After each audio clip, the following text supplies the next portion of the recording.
નેતા આવે અને એમાંય મુખ્યમંત્રી આવતા હોય એટલે રાતોરાત રોડ બની જાય, રોડના ખાડા પૂરાઈ જાય, સાફ સફાઈ થઈ જાય, ક્યાંય કોઈ પણ પ્રકારની ગંદકી હોય તો એને દૂર કરી દેવામાં આવે, ગટર ખુલ્લી હોય તો એને પેક કરી દેવામાં આવે, રોડ ડિવાઈડર હોય તો એ ઠીક કરી દેવામાં આવે, આ બધું કરી દેવામાં આવે.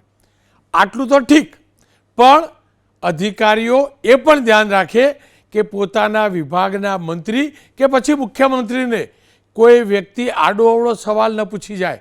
અને આ બધી ગોઠવણ થતી રહી છે અને થતી જ હોય છે અને થતી પણ રહેશે. પણ હવે ગોઠવણોમાં વિક્ષેપ પાડવાનું નક્કી આપણી સરકારના ગુજરાતના દાદા એટલે કે ભૂપેન્દ્રભાઈ પટેલે નક્કી કર્યું છે.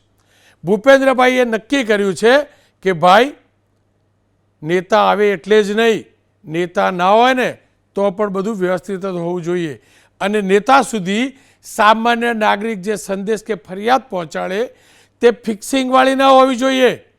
મુખ્યમંત્રી કે મંત્રી કોઈની સાથે સંવાદ કરતા હોય એટલે તૈયાર કરેલો વ્યક્તિ ડાઈ વાતો કરી જાય એવું ન હોવું જોઈએ. મુખ્યમંત્રીએ જાહેર મંચ ઉપરથી અધિકારીઓની જે આ કરતૂત હોય છે ને, ગોઠવણવાળી, ફિક્સિંગવાળી, વ્યવસ્થાવાળી, સરકારની આંખમાં ધૂળ ફેંકવાવાળી, એને ખુલ્લી પાડી છે. અને તે પણ તેમના સાસરીનો જિલ્લો એટલે કે મહેસાણા. ભૂપેન્દ્રભાઈ મહેસાણા જિલ્લાના દવાડાની અંદર સુજલામ સુફલામ જળ અભિયાનનો પ્રારંભ કરાવવા પહોંચ્યા હતા. અહીંયા હળવામૂળમાં, દાદા બધું હળવામૂળમાં કે હસતા હસતા એટલું કહી જાય ને, પણ જેને વાગે એને ખબર પડે કે ભાઈ દાદા શું કહી ગયા. અહીંયા વાર્તાલાપ ગોઠવ્યો લોકો જોડે. હવે અધિકારીઓના આઈડિયા તો હશે દાદા વાર્તાલાપ કરશે, કારણ કે જે પ્રકારની સ્ટેજની વ્યવસ્થા હતી એટલે, અને એ આખું જે સ્કેડ્યુલ આવતું એની અંદર પ્લાનિંગ પણ હોય એટલે અધિકારીઓ થોડાક લોકોને કદાચ તૈયાર કરી રાખ્યા હશે. પણ એમને ખબર નહીં એમની તૈયારીની વાત ભૂપેન્દ્રભાઈ સુધી પહોંચી ગઈ છે. અને ભૂપેન્દ્રભાઈએ એમદમ ધોળા નહીં થયા, તડકે ધોળા નહીં થયા. રાજનીતિનો એમને અનુભવ તો છે જ. સુડા કોર્પોરેશનમાં પણ કેવા ફિક્સિંગ થતા હતા એ જાણે છે. અને એટલે જ એ સંવાદની અંદર અધિકારીઓની પોલ ભૂપેન્દ્રભાઈએ કેવી ખોલીને એ જોઈ લો. જળ એ જ જીવન. એમ નહીં, પેલા તો તમે તમને જે લખાયું છે અહીંયાથી લખાય છે એટલું જ પૂછવાનું જ એવું છે. તો જેને ભાઈ આ લખ્યા વગરનું જેને પૂછવું હોય પૂછવાનું છૂટ છે.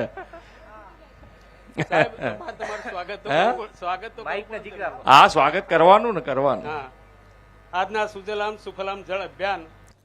કાશ આ કેમેરો પેલા લખાવા વાળા ઉપર ફર્યો હોત ને તો અદ્ભુત મજા આવી જતી.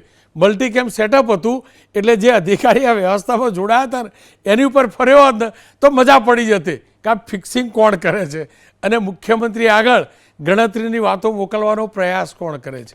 અને આવું થતું હોય છે, આવું થતું રહ્યું છે. પહેલી વાર નથી. મુખ્યમંત્રીના અનેક એવા કિસ્સા છે કે મુખ્યમંત્રીએ અધિકારીઓ કર્મચારીઓને સ્પષ્ટ કહ્યું હશે, જનતાનું વિચારો, નેતાઓનું નહીં. નેતાઓ આવે ને એટલે સારું સારું કરવું, સારું સારું બોલવું એવું નહીં.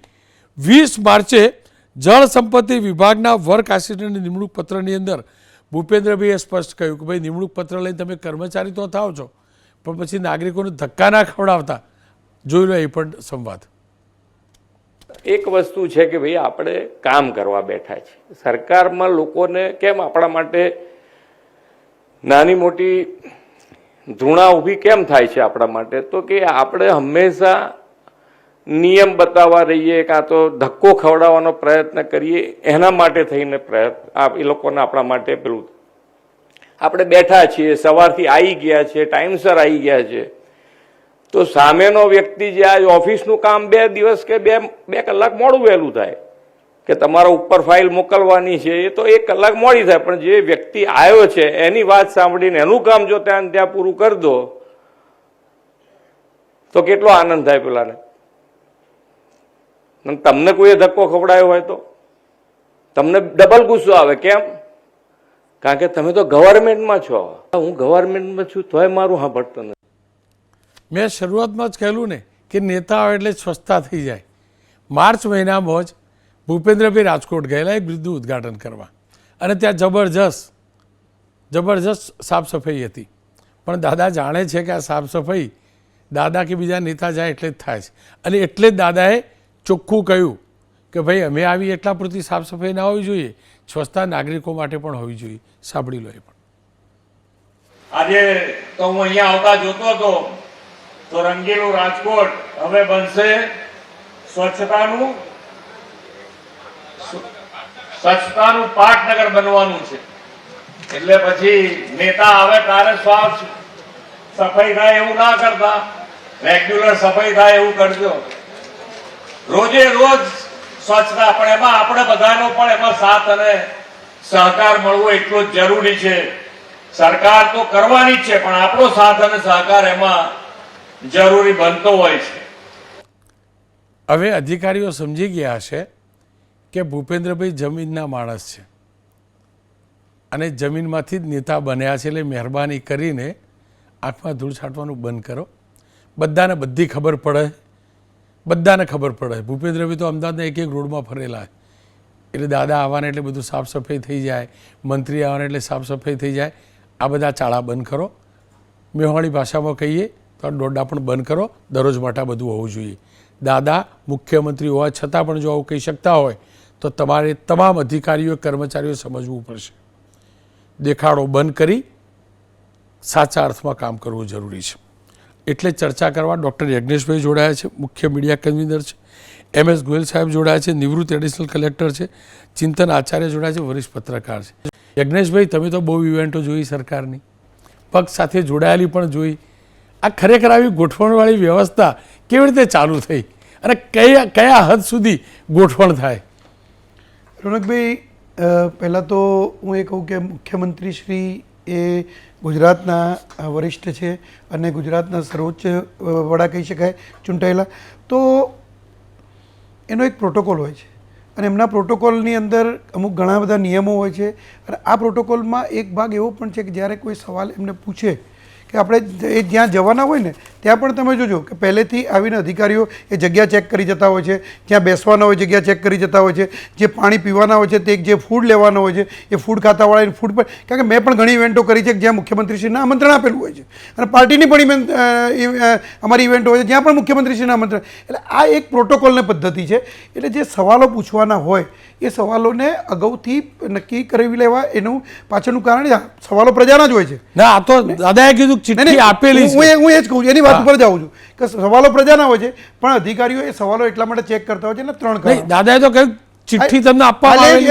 એ જ હું કહું છું કે અધિકારીઓ ચેક નહીં, આ તો આપેલી અધિકારી. એને હું એ કહું છું કે એના 3 કારણો હોય છે કે એ જે સવાલો પહેલા ભેગા કરવામાં આવે છે એ સવાલોની અંદર તમે જુઓ તો એ સવાલમાં કોઈ એવો અપશબ્દ કે કોઈ એવો શબ્દ બિનસંસદીય શબ્દ વપરાતો નથી, એના માટેની એ નોંધ લેવામાં છે. બીજું કે 1 3 કે 5 કે 10 વ્યક્તિઓ જ્યારે પૂછતા હોય ત્યારે એકના એક સવાલનું ડુપ્લિકેશન ન થાય એના માટે. બીજું કે એવો કોઈ સવાલ ન પૂછાઈ જાય અથવા તો એવો કોઈ સવાલ ન પૂછાઈ જાય કે જેના કારણે કોઈ વિરોધીઓને અથવા તો કોઈ વ્યક્તિગત કોઈને વાંધો આવે અથવા તો કોઈને વ્યક્તિગત નુકસાન થાય એવો સવાલ મુખ્યમંત્રીશ્રી આગળ ન પૂછાઈ જાય.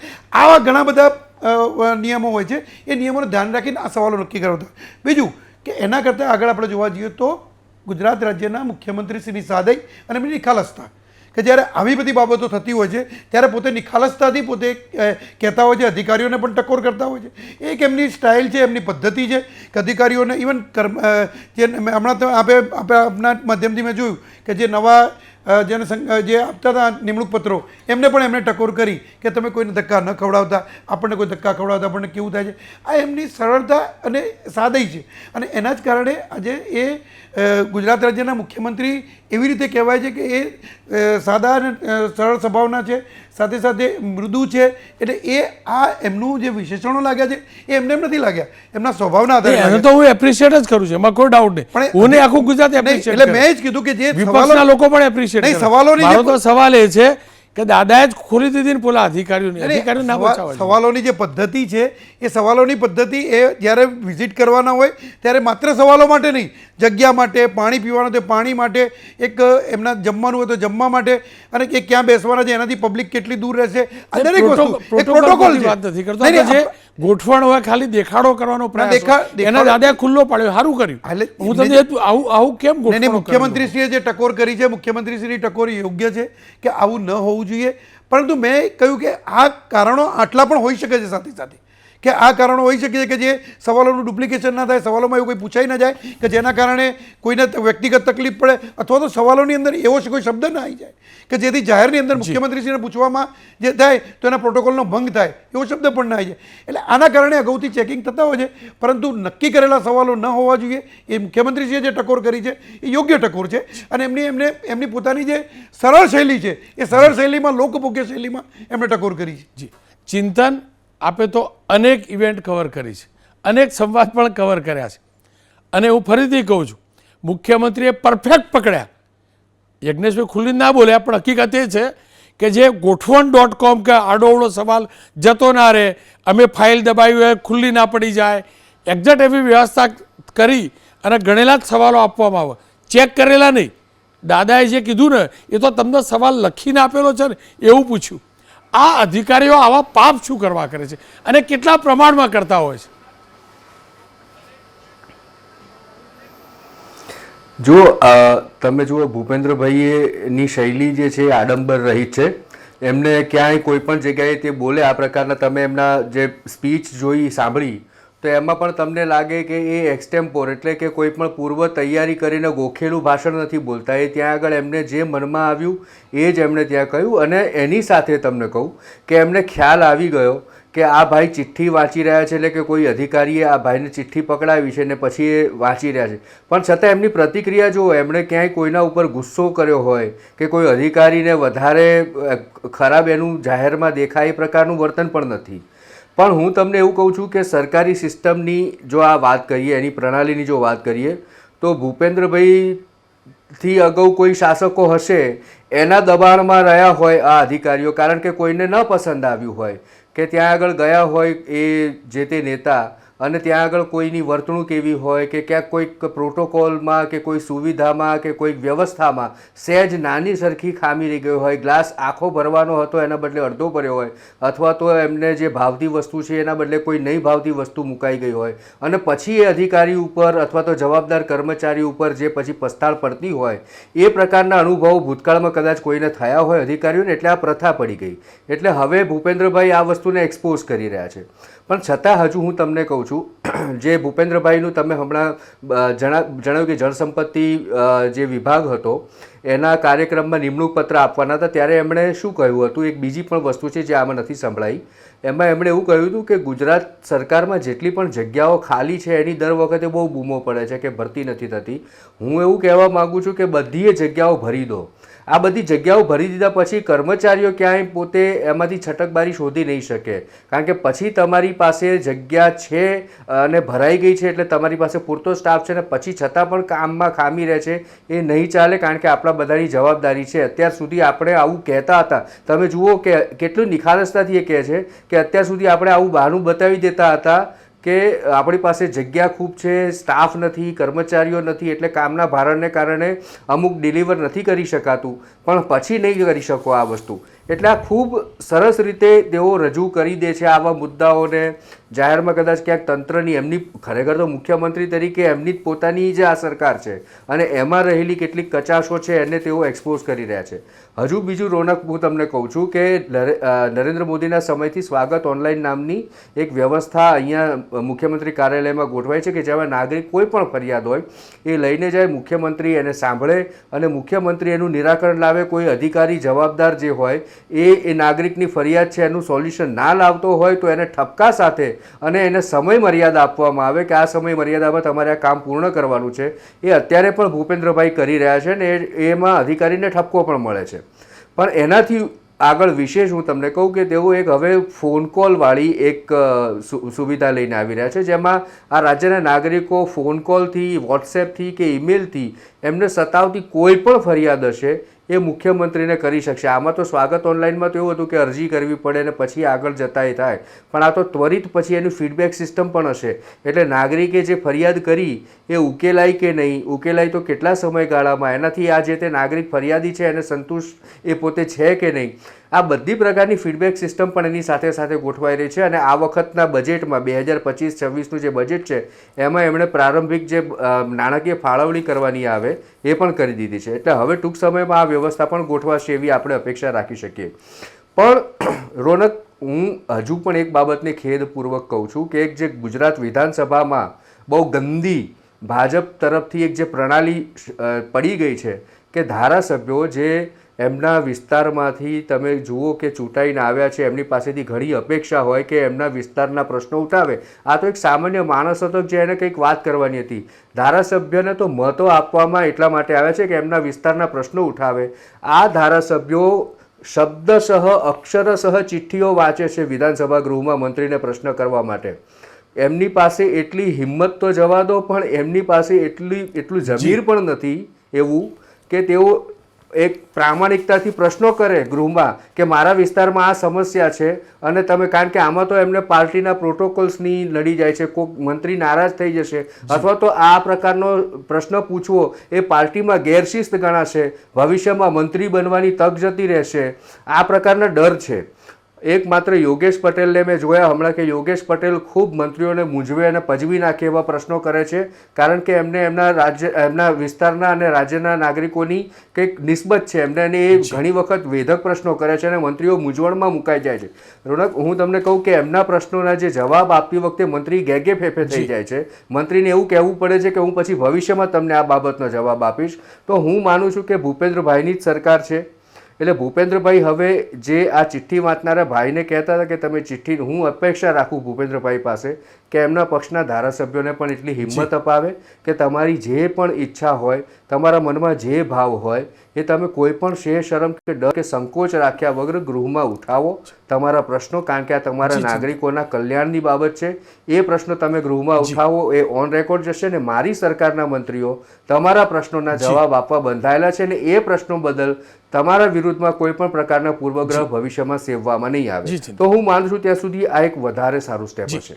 અને ચિંતન, ભૂપેન્દ્ર, તમે કહ્યું ને, પણ ભૂપેન્દ્રભાઈ એ વ્યક્તિ છે જે કોઈ પણ ટીકા કે કોઈ પણ સૂચનને સકારાત્મક રીતે લેતા હોય છે અને અપેક્ષા છે કે આ સૂચન તમારું એમના સુધી પહોંચશે. મને એ પણ ખબર છે તમે પર્સનલી મળતા છો, મારા જેવા પણ પત્રકારો મળતા હશે, એટલે આ કહેતા પણ હશે અને કહેશે પણ ખરા. મારી સાથે ગોયલ સાહેબ જોડાય. ગોયલ સાહેબ, અધિકારીઓ સારું સારું બતાવવાનો પ્રયાસ કરે છે, હકીકત છે.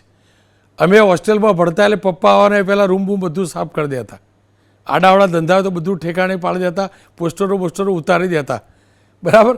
પણ એ તો બરાબર હતું, પણ સરકાર તો મા બાપ છે, મુખ્યમંત્રી પણ મા બાપ છે અધિકારીઓ માટે સત્તાની રૂએ. પણ દેખાડો કરવાનો પ્રયાસ એ કેટલો યોગ્ય, અને દેખાડો જ્યારે મુખ્યમંત્રી ખુલ્લો પાડે છે ત્યારે અધિકારીઓ પર તેની કેવી અસર આવે છે?